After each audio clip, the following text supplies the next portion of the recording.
बिस्मिल्लाहिर्रहमानिर्रहीम नहमदुहु व नुसल्ली व नुसल्लिमु अला रसूलिहिल करीम।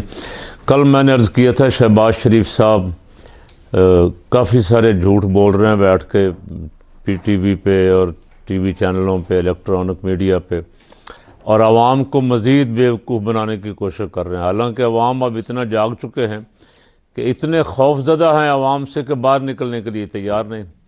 कोशिश पूरी ये थी किसी तरह बिला मुकाबला ही हम आ जाएं सारे, लेकिन वो भी नहीं हो सका, चूँकि अवाम ने हर हलके में एक नहीं 40-40, 30-30, 35-35 उम्मीदवार मैदान में उतरे हुए हैं। हर एक को ये फिक्र था किसी तरह इनको बिला मुकाबला कामयाब न करवा दिया जाए, चूँकि कोशिश तो यही हो रही थी। पेशावर हाई कोर्ट ने फैसला दिया बल्ले की हिमायत में, और मज़ेदारी की बात यह है कि वो जिनको पहले हाई कोर्ट से ही रिलीफ मिला है, इनके सारे मुकदमात जिनमें सुप्रीम कोर्ट ने इन्हें सज़ाएँ दी, हाई कोर्टों ने माफ़ कर दिया। उस हाई कोर्ट के फैसले पे मियाँ शहबाज शरीफ और मौलाना फजल रहमान साहब चीखे मार रहे हैं। वो कह रहे हैं इस तरफदारी हो रही है जी एक लाडले की, अगर वो लाडला है तो फिर उसे मैदान में उन छोड़ दें। आप कहें, उनसे सिफारिश करें अपने सरपरस्तों से कि ये लाडला है तुम्हारा, इसको जेल में न रखो। अब मियाँ साहब को और मौलाना को समझ आई है कि जेल में रख के तो इसका ग्राफ और ऊंचा कर दिया गया। जेल की वजह से लोगों की हमदर्दियाँ उसके साथ बढ़ रही हैं। तो जब आपने पकड़ा था उस वक्त आपको हया नहीं आई। उस वक्त हया कर लेते, शर्म कर लेते कि हम इसको पकड़ रहे हैं, नाजायज़ मुकदमात बना रहे हैं, ये हीरो बन जाएगा, अवाम की हमदर्दियाँ इसके साथ हो जाएंगी। पाकिस्तान के अवाम की हमेशा से ये रिवायत रही है कि जो बंदा भी मजलूम हो ये उसके साथ खड़े होते हैं। एक बंदे को आपने नाजायज़ 1, 2, 4 नहीं 200 मुकदमात बना के नाजायज़ गिरफ्तारियाँ, और उसके साथियों पे, और जो लाहौर में नहीं थे उन पे भी 9 मई डाल दिया, जो पिंडी में नहीं थे कराची में थे उन पे भी 9 मई डाल दिया। हमने कहा भाई 9 मई के लिए कोई आज़ाद बेंच बनाओ, आला सतह इंक्वायरी करवाओ, और जो 9 मई में मुलव्वस है उसको कैफरे किरदार तक पहुंचाओ। लेकिन 10,000 बंदा पकड़ा हुआ बेगुनाह, 9 महीने बाद भी जिसके खिलाफ को थोड़ा सा मूड बदलता है उसे 9 मई में डाल देते हैं। तो 9 मई का खुद मजाक उड़ाया इम्पोर्टेड हुकूमत ने, और बंदे पकड़ पकड़ के, और कोई बेचारे रूपोश हैं घर नहीं मिले तो उनकी बीवी को पकड़ लिया, किसी की बेटी को पकड़ लिया, किसी के बेटे को, किसी के भाई को, घर तोड़े, उनका माल लूटा। लोगों की हमदर्दी तो उनसे होनी थी। अब चीखें आप क्यों मार रहे हैं मियाँ साहब? अब मैदान में निकले। आपको भी हाई कोर्ट से ही रिलीफ मिले हैं। इस्लामाबाद हाई कोर्ट माशाल्लाह आजकल आपका केस जाने से पहले ही रिलीफ देने के लिए तैयार बैठा होता है। जस्टिस आमिर फारूक साहब 24 आवर हाजिर, मियाँ साहब का कोई केस आ रहा है, मियाँ साहब की ज़मानत आ रही है, मियाँ साहब का कोई नैब का केस आ रहा है। मैंने पहले भी एक दिन कहा था और फिर दोहरा रहा हूँ, नैब ने केस बनाए मियाँ पे, और उन केसों की बुनियाद पे जजों ने सजाएं दी। अब वो नैब का प्रोसिक्यूटर आके कह रहा है कि हमें कोई इतराज़ नहीं, ज़मानत दे दें, हमें कोई इतराज़ नहीं, मुकदमा ख़त्म कर दें। तो फिर नैब वालों को पकड़ के लाए ना कटहरे में। जितना खर्च हुआ इन मुकदमात पे वो सारा सरकारी ख़जाने में नैब से लेके जमा करवाएं। ये किस लिए नैब बनी थी? इसीलिए बनी थी असल लोगों को जिनके खिलाफ तमाम बैंकों के सबूत हैं। अब यहाँ उम्मीदवारों की स्क्रूटनी हो रही, और छोटी छोटी चीज़ों के बहाने बना के उनके कागजात मुस्तरद किए जा रहे हैं। वहाँ जहाँ अरबों खरबों के घपले हैं और सारी बैंक स्टेटमेंटें कागजात साथ लगे हुए हैं, वहाँ बिल्कुल बरी ज़िम्मा करार दे के उनकी ज़मानतें लेके कहा ये दूध के धुले हुए हैं, इनके खिलाफ तो कुछ है ही नहीं। तो जब आप ऐसा करेंगे तो अवाम ये सारा कुछ मियाँ साहब देख रहे हैं। आपका ख्याल ये है कि इलेक्ट्रॉनिक मीडिया पे ख़बर सिर्फ हमारी चल रही है, या बिलावल की चल रही है, या जरदारी की, या कभी कभी मौलाना की और MKM की, बाकी जमातें, अब मुल्क की जितनी हक गो जमातें, जितनी पाकिस्तान से मुखलिस वफादार जमातें, उनकी कोई एक सतर भी किसी इलेक्ट्रॉनिक मीडिया के चैनल पे नहीं आ सकती। सोशल मीडिया को भी रोका जाता है कि इनका नाम भी ना लो भाई, इनकी कोई तस्वीर भी ना आए, इनकी कोई ख़बर भी ना आए। तो फिर जब इतना जुल्म आप करेंगे दूसरी पार्टियों के साथ, तो जो मजलूम होंगे उनके साथ अवाम की हमदर्दी, इससे आपको खौफ आ रहा। आपको पेशावर हाई कोर्ट के फैसले से खौफ की बजाय खौफ इस बात का आ रहा है कि जितना हम जुल्म ज़्यादा कर रहे हैं, हमने तो सोचा था बंद कर देंगे, बल्ले का निशान छीन लेंगे, पार्टी बैन कर देंगे, अब गलियां हो जन सुंजियां, फिर रांझा यार फिरेगा अकेला। लेकिन वो ऐसा हुआ नहीं। गलियां अल्हम्दुलिल्लाह सुंजियां नहीं हुई, गलियों में अभी लोग मौजूद हैं, पाकिस्तान की हिफाजत करने वाले मौजूद हैं। और जिस जोर के साथ, जिस ताकत के साथ लब्बैक जमीयत उलमाए पाकिस्तान, सुन्नी तहरीक और सुन्नी तंजीमात और दीनी जमातें मिल के मैदान में आ रही हैं, ये नक्शा पलटेगा इंशाअल्लाह। मियाँ साहब और जरदारी और बिलावल की ख्वाहिशात पे का जनाजा निकलेगा इस दफ़ा, सियासी जनाजा। अब वो जो तवक्को पैसा फेंक रहे हैं, 27 अरब रुपया बांट दिया गया जी, अरबों रुपया खरीदो फरोख्त हो रही है, ब्यूरोक्रेसी के अफसरों को भी, और जहाँ जहाँ बासर लोग बैठे हुए हैं।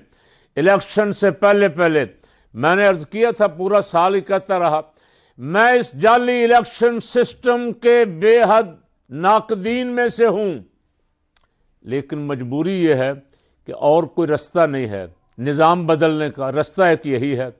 जाली है या थोड़ा बहुत अगर कोशिश करें, इलेक्शन कमीशन अगर इंसाफ पे मबनी फैसले करे और अदलिया खड़ी हो जाए, तो इसी निज़ाम में से कोई बेहतरी की राह निकल सकती है, इसी निज़ाम में से साफ़ सुथरे लोग आ सकते हैं। अगर आइन पे और ज़ाब्ता अखलाक पे अमल दरामद किया जाए। ज़ाब्ता अखलाक किसी ज़माने में तो ये था कि सूबाई वाला 5 लाख खर्च कर सकता है, कौमी वाला 10 लाख, फिर बढ़ते बढ़ते मेरा 50 लाख तक चला गया। लेकिन 50 लाख इन बड़ी पार्टियों के कैंडिडेट तो खड़ा होने से पहले खर्च कर चुके हैं, और इनका खर्च आपको रोज़ सड़कों पे नज़र आएगा।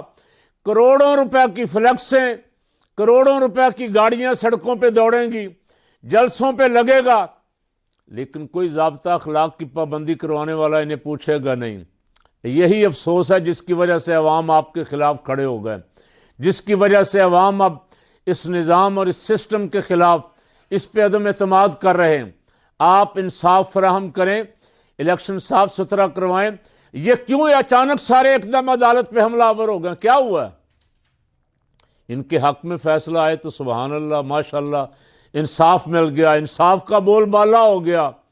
हम अदलिया के गुलाम हैं, हम अदलिया के सारे फैसलों को मानते हैं, और इनकी मर्जी का, इनके किसी हरीफ के हक में फैसला, इनकी मर्जी के खिलाफ इनके किसी हरीफ के हक में फैसला आ जाए तो उसी वक्त चीखे मारना शुरू हो जाते हैं। किसके खिलाफ? अदलिया के खिलाफ।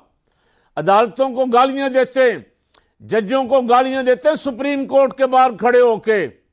सुप्रीम कोर्ट के चीफ जस्टिस के कुत्ता कुत्ता के नारे इन्होंने नहीं लगाए, क्या वो रिकॉर्ड पे नहीं है? सुप्रीम कोर्ट ने भी उससे आंखें बंद कर ली, हाई कोर्ट ने भी उससे आंखें बंद कर ली। नतीजा ये है कि ये आए दिन फिर चढ़ दौड़ते हैं। सुप्रीम कोर्ट के खिलाफ भी ये बोलेंगे इसलिए कि फैसले आने शुरू हो गए। कल इस्लामाबाद हाई कोर्ट के चीफ अपने जस्टिस औरंगजेब गुल हसन ने साइफर वाला केस भी 11 तक स्टे दे दिया, और जितनी प्रोसीडिंग अब तक हो चुकी थी सब उड़ा के रख दी। उसने कहा ये क्या जालसाजी, ये आप ट्रायल कर रहे हैं, इस तरह ट्रायल होता है। तो उससे खौफजदा हैं अब। अगर कुछ जज, तगड़े जज, जानदार फैसले करने वाले, अदलो इंसाफ पे खड़े होने वाले जज मैदान में निकल आए तो इनका सारा ड्रामा, इनकी सारी मनसूबाबंदियाँ फेल हो जाएंगी। और मेरा दिल ये कहता है कि इंशाल्लाह ये फेल होंगी। इस दफ़ा अहले हक आएंगे, इस दफ़ा रसूलुल्लाह के दीन का चर्चा करने वाले, हजूर के दीन की सरबुलंदी के लिए जिद्दोजहद करने वाले, दीन के गलबे के लिए मैदान में आने वाले इंशाल्लाह वो आएंगे। इंशाल्लाह कौम देखेगी, नक्शा बदलेगा। मेरे रब ने चाहा तो वैसे उसका वादा है। बार बार इरशाद फरमा, वला तहिनु वला तहज़नु व अंतुमुल आलौन इन कुंतुम मोमिनीन। कोई फिक्र ना करो, डरो ना, खौफ ना करो, तुम ही कामयाब रहोगे अगर तुम सच्चे मोमिन रहे।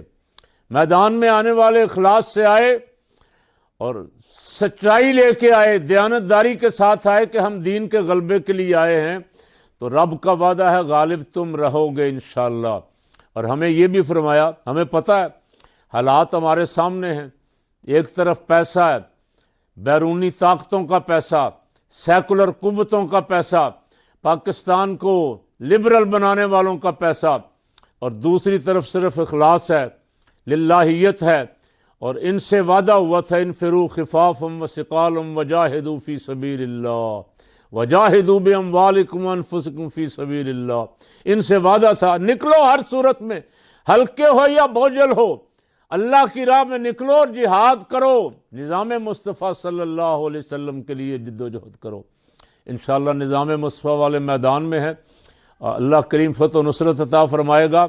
और मैं सियासी लीडरों से फिर कह रहा हूँ, पहले भी कहा था एक दिन, मर्दे मैदान बनो, सियासी लड़ाई लड़ो, ये औरतों की तरह रोवो पीटो ना, चीखो ना, ताना जनियाँ छोड़ दो, अदालतों से कहो बल्कि मुतालबा करो कि सबको बराबर मौके फराहम किए जाएं ताकि सब अपना अपना जोर लगाएं, मैदान में हराएंगे उनको इंशाअल्लाह। कोई कितनी बड़ी पार्टी हो उससे मैदान में मुकाबला करेंगे, जिद्दोजहद करेंगे। ये कहना कि बाकी सबको पकड़ लो, बाकी सबको अंदर कर दो, इनके निशान भी छीन लो और हमें खुली छुट्टी दे दो, ऐसा इलेक्शन तो कोई मानेगा नहीं मियाँ साहब। अगर इस इलेक्शन से आप आ भी गए तो पहले आपने 16 महीने जिस तरह निकाले हैं, आपको भी पता है, कौम को भी पता है। जिस इक़्तिदार में रात को नींद भी ना आए, लुकमा भी हलक से नीचे ना उतरे, हर वक्त फिक्र लगी रहे कि हम गलत रास्ते से आए हैं, अवाम हमें नफरत की निगाह से देख रहे हैं, ऐसे इक़्तिदार का क्या फ़ायदा है। इक़्तिदार वो लें जिससे अवाम के दिलों में मोहब्बत पैदा हो, अवाम के लिए, पाकिस्तान के लिए कुछ कर गुजरे। और मैं सारे सामीन से, जितने भी सुनने वाले नाजरीन हैं, सबसे दरख्वास्त करता हूँ कि दुआ फरमाएं अल्लाह की बारगाह में, रसूलुल्लाह के सदक़े अल्लाह करीम इस दफ़ा जो अहले हक दीन के गलबे के लिए निकलेंगे, अल्लाह उनको फतह नुसरत अता फरमाए। और जितने भी हमारे सुनने वाले, आप रोज़ अब ये बातें हमारी सुनेंगे, आपसे भी कह रहे हैं, ये जंग सिर्फ हमारी नहीं है, ये हम सब की मुश्तरका है। आपको भी लड़नी, हमें भी लड़नी। आप जहाँ जहाँ हैं, आपका जो दायरा कार है, आप उसमें खुद हमारे कहे बगैर मुतहर्रिक हो जाएं। इसलिए उतना ही हक आपका है, उतना ही हक हमारा है कि हम रसूलुल्लाह के दीन की जिद्दोजहद करें। इसी से बका है, इसी में हमारी बचत है, इसी में हमारी भलाई का रास्ता है, इसी में हमारी दुनिया है, इसी में हमारी आखिरत है। अल्लाह करीम हमें इस जिद्दोजहद में इस्तिकामत अता फरमाए।